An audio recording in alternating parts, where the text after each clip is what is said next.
तेवढ्यावरही त्यांचं समाधान झालं नाही. शेवटी त्यांनी काडीपेटीतनी काडी काढून भर रस्त्यावर ह्या साड्या पेटवून दिल्या, आग लावली. खरंच हा व्हिडिओ बघा तुम्ही.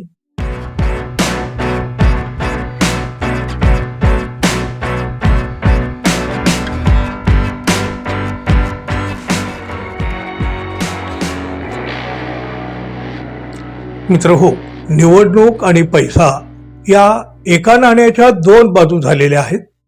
मतदानासाठी पैसा देणं, मतदानासाठी पैसा घेणं, या दोन्हीही गोष्टी आता अत्यंत सामान्य बनून गेलेल्या आहेत. म्हणजे बघा ना, देणाऱ्यांना सुद्धा लाज वाटत नाही आणि घेणारे सुद्धा लाजत नाहीत. महापालिका निवडणुकीमध्ये तर पैशाचा अक्षरशः धो धो पाऊस कोसळला आणि अनेक जण या पावसामध्ये न्हावून निघाले, अगदी चिंब झाले. आता आपल्या निवडणूक आयोगाचं आज निवडणुकीचा अगदी अपेक्षेप्रमाणे निकाल लावून टाकलेला आहे. ह्या निकालाचाही निकाल लावला गेला तरी सुद्धा दोन घटनेची चर्चा मात्र अजूनही सुरू आहे आणि ती आणखी काही दिवस सुरू राहील. बघा, उमेदवारांनी मतदारांना आकर्षित करण्यासाठी, मतदारांची मतं आपल्याला मिळावीत यासाठी जे जे करायला हवं किंवा जे जे करायचं ते सगळं सगळं सगळं केलं आणि जे करू नये ते सुद्धा सगळं केलं. निवडून येण्यासाठी कोणी कसा पैसा उधळला, किती खर्च केला, कसा प्रसाद वाटला, कसं लक्ष्मी दर्शन घडवलं, या सगळ्या गोष्टीची चर्चा आता चौकात होताना दिसते. पण त्यापेक्षा सुद्धा जास्त चर्चा उमेदवारानं मतदारांना कसं उल्लू बनवलं याची अधिक होऊ लागली. पुण्यातल्या एका पठ्ठ्यानं मतदारांची मोठी फसवणूक करण्याचा प्रयत्न केला. प्रयत्न काय, त्यांनी मतदाराला अक्षरशः फसवलं. पण ही फसवणूक जेव्हा उघडी पडली ना, तेव्हा मात्र या उमेदवाराला मिळणारी जी काही अपेक्षित मतं होती ती सुद्धा मिळाली नसतील.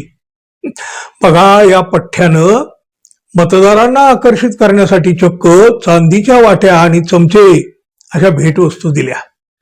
आता बघा, चांदीची भेट मिळाल्यामुळं मतदार खुश झाले, पण त्यांचं समाधान काही फार काळ टिकू शकलं नाही. मतदानाच्याही आधीच या चांदीचं पितळ उघडं पडलं. उमेदवारांना दिलेल्या या चांदीच्या वाट्या चांदीच्या नव्हत्याच मुळात.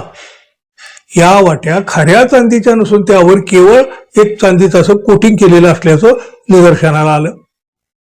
ते वसंत मोरे यांच्या कार्यकर्त्यांचे हे प्रकरण लक्षात आलं आणि मग हे सगळं बाहेर आलं. त्याच्या वाहनातून राष्ट्रवादी काँग्रेसच्या म्हणजे अजित पवारांच्या पक्षाचे झेंडे, पॅम्पलेट, त्याबरोबर या चांदीसारख्या दिसणाऱ्या वाट्याचे आणि ते चमचे असं सगळं काही आढळून आलं. पण आणि मग याच्या संदर्भानं गुन्हा सुद्धा दाखल झाला, अजामीनपात्र गुन्हा दाखल झाला. या प्रकरणामध्ये खोट्या चांदीच्या भेटवस्तू देऊन मतदारांना आकर्षित करण्याचा प्रयत्न करण्यात आल्याचा आरोप या उमेदवारावर केला.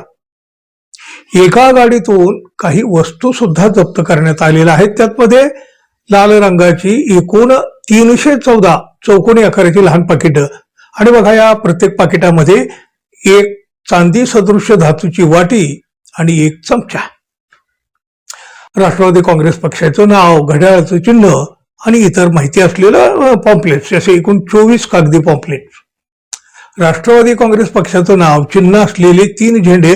बघा, यातल्या 2 झेंड्यावर प्रकाश विठ्ठलराव कदम असं नाव छापलेलं होतं.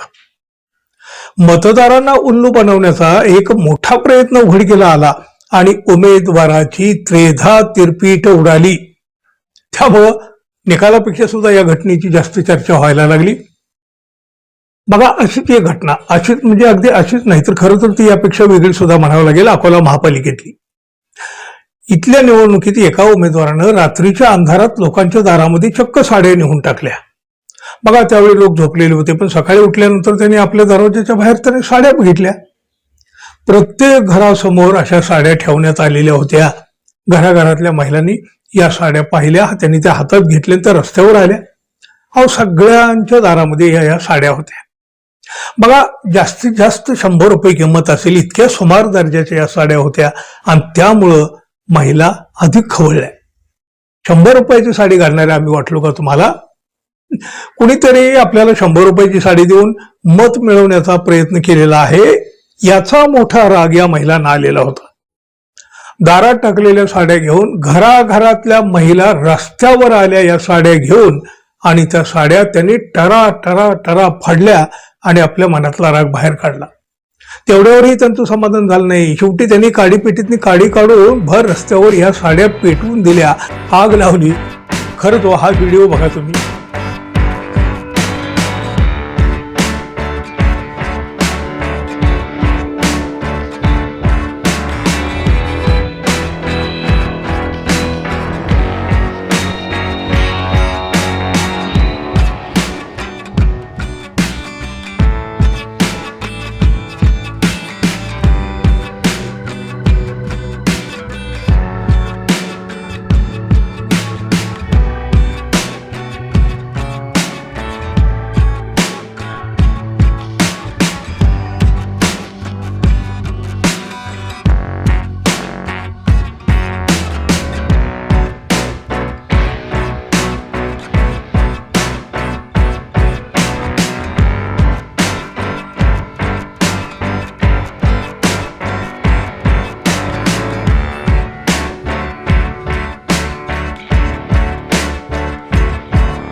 बघा, निवडणुकीत वारेमाप पैसे उधळणारे जसे आहेत तसं मतदाराची फसवणूक करून मतं मिळवणारे सुद्धा काही जण आहेत. पण बघा, जेव्हा यांचं बिंग फुटतं तेव्हा तोंड दाखवायला सुद्धा यांना जागा उरत नाही. बघा, यावेळच्या निवडणुकीचा हा एक वेगळा रंग मतदारांना पाहायला मिळाला हे मात्र नक्की मित्रांनो. कसं होणार भविष्यात, तर आता पुन्हाच्या येणाऱ्या निवडणुकात तर काय काय घडणार आहे पाहूया आपण. दुसरं काय करणार मित्रांनो. धन्यवाद. पुन्हा भेटू. नमस्कार.